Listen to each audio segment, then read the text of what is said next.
Far be it from me to ignore a death threat like that.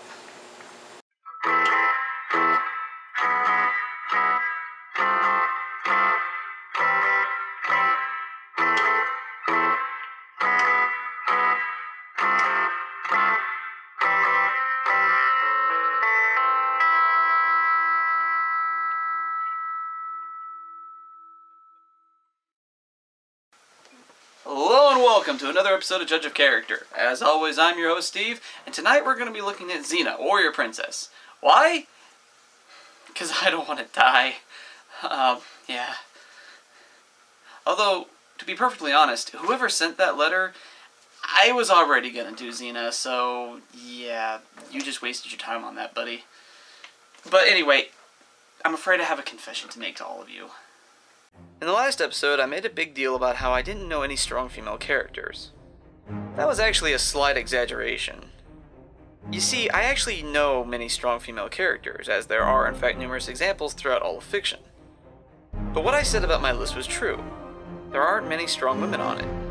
Well, I fixed that, so hopefully the list will be a little bit more balanced now. And continuing on from my last subject, let's take a closer look at Xena. Now, like Buffy, I never actually watched the show when it was still on the air, mainly because at the time I was still a wee little thing. God, that was horrible. But also because Xena was more my brother's territory, which I never really understood until I hit puberty. Then everything got a lot clearer. Except for my face. But I figured, since I have such little experience with the character, I thought it would be a good idea if I went and approached someone who does have experience with the character. So I went and asked the opinion of one internet personality, Obscurus Lupa. I contacted Miss Lupa via Tumblr and got this response.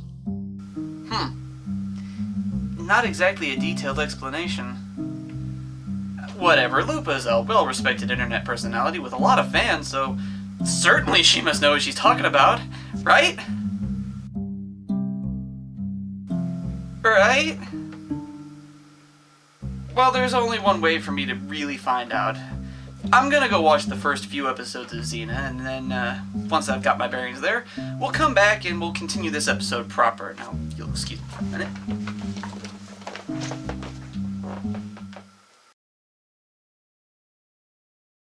Oh my god, that was awesome! Why haven't I watched this show before? After watching the several episodes, I now realize what makes this character awesome, and I now understand why so many people like this character. You got the thing, and then there was the thing, and oh, the thing! Oh.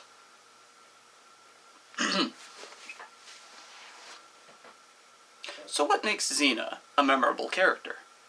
Well, similar to Buffy, there's the obvious ass-kicking angle. I don't know what it is, but there's just something undeniably hot about a woman who can kick as much ass as Conan the Barbarian. I'm like getting the feeling of... No! No, no, no! No, no, no, no, no, no, no, no, no! No! No.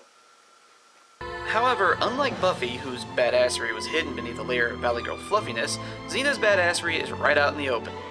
But then what would you expect from a show where the title explicitly says Warrior Princess? However, badassery alone does not a character make. Unless you're Chuck Norris.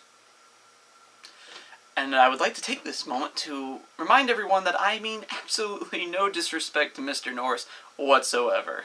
So, if you're watching this, Chuck, if I can call you Chuck, please don't come here and kill me. Please? But in all actuality, it's actually Xena's personal history that pulls us in as a character. Xena first appeared in the TV show Hercules in 1995, in the 9th episode titled The Warrior Princess. Here, Xena is depicted as a warlord with an army at her command. However, her army begins to think of her as weak because she orders one of her lieutenants not to kill a child during a pillaging run. She's then forced to run a gauntlet and survives, being the only person to do so. Afterwards, she attempts to kill Hercules, believing that collecting his head will allow her to regain her army. Xena, honey, just a thought. You do know who Hercules is, right? I mean, you are well aware that he's the son of Zeus! The king of all Olympian gods! The thrower of lightning bolts! I mean, the guy can put a lightning bolt up your ass from miles away! You haven't really thought this out, have you?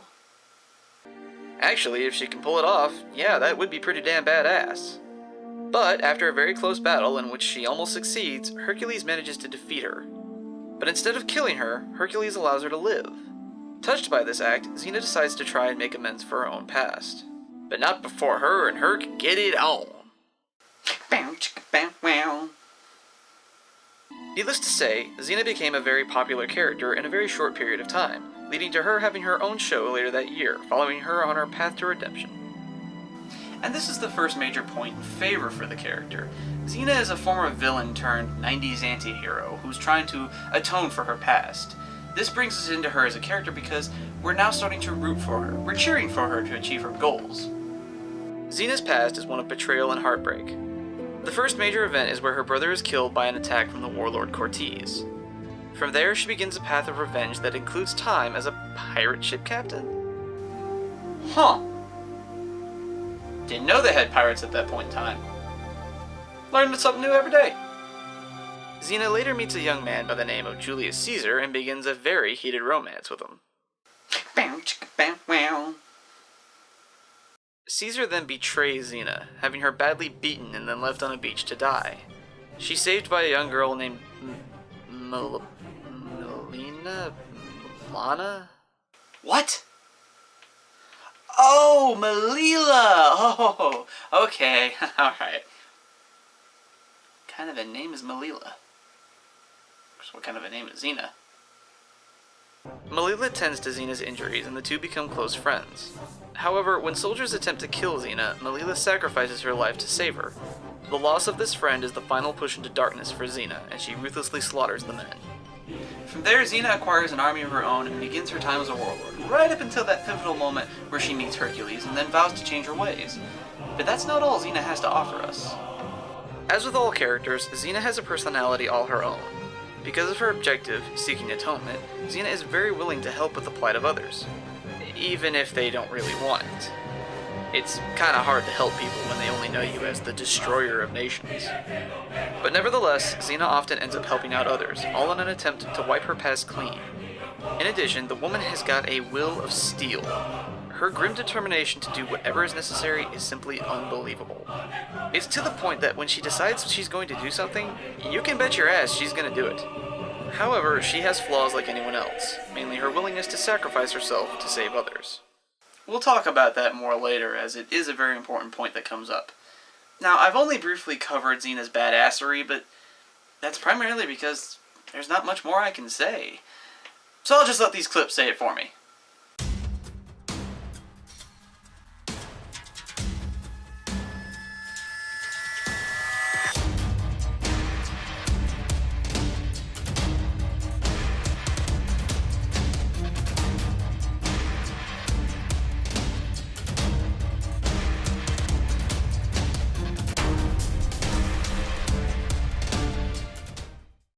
Do I need to say anything else? Actually, I do. There are two things about Xena that are iconic. The first is her chakram, that legendary shiny ring of death that is as famous as Xena herself. I mean, look at this thing in action.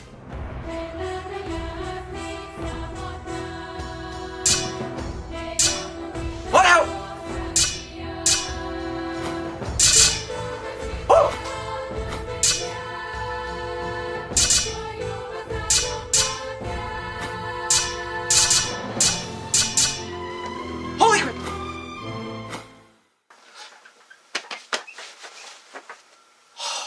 Thank God. We're good. We're good. The other iconic aspect of the character is, well, you know. It's both terrifying and arousing simultaneously. Moving on. But a hero isn't a hero without a faithful sidekick, and Xena's got one in her friend Gabrielle. We first meet her in the pilot episode of Xena. There, she's a young woman who almost gets kidnapped by bandits, only to be saved by Xena, who had just happened to renounce her violent ways. For all of 5 minutes. Not even that, actually. Gabrielle is immediately smitten with Xena, impressed by her skills, and decides to come along. Xena refuses, but that doesn't stop Gabrielle. She follows along anyway, and over the course of the series becomes very close friends with Xena.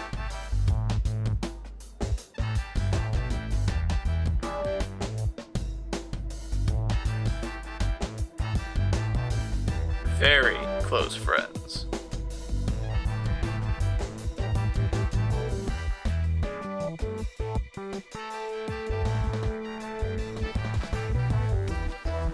Very close friends.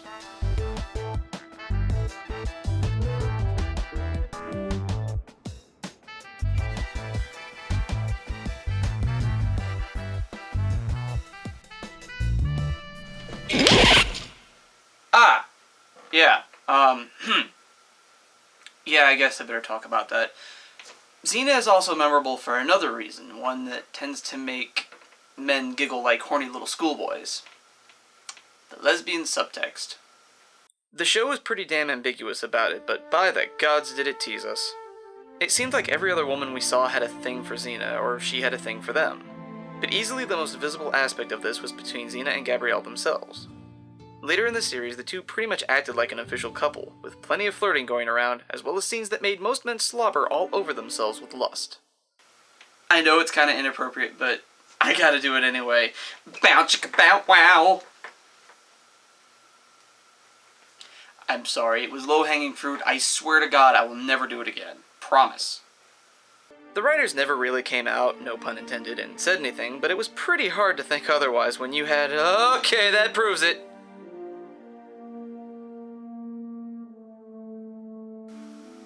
Yep, they're lesbians. And suddenly my pants are feeling tighter. But in all seriousness, one of the final things I want to talk about is much more somber than the dirty thoughts of the writers. Remember when I mentioned how Xena had a tendency to sacrifice herself to save others? Yeah, that's not just any normal flaw. It's a fatal one. And it makes her a tragic hero, as it's a flaw that she cannot overcome. This leads to her sacrificing herself to a Japanese demon and remaining dead so that the souls of all the people she's killed over the years will finally find some level of peace. But as tragic as this is, it does give us one bit of solace. Xena finds her redemption. And on top of that, we learn that Xena and Gabrielle would go on to live numerous lives throughout history, always fighting side by side with each other against the forces of evil. And that's always something good to hope for, isn't it? So in the end, what makes Xena a memorable character? Xena is a remarkable character in that she's well written, with an established backstory, a three-dimensional personality, and a perfect mix of sexy and deadly. It'd be easy for me to say that the show and character were only popular because of horny teenage boys everywhere, but that wouldn't be accurate. Like Buffy, who would make her true appearance in just a couple of years, Xena became an icon in more ways than one. She's an icon for feminists, for lesbians, and really anyone, honestly. She gives us hope by saying we can make up for our past mistakes. And she proves to us that anyone can be strong-willed and determined if we put enough effort into it. And lastly, a woman can defy gravity. Seriously, I think even Chuck Norris is ashamed at just how much Xena is making gravity her bitch. Well, I'm your host, Steve, reminding all of you to stay in character. Who the hell is that at this hour? Oh my god, it's Chuck Norris! Oh my god, it's Chuck Norris! Not in the face!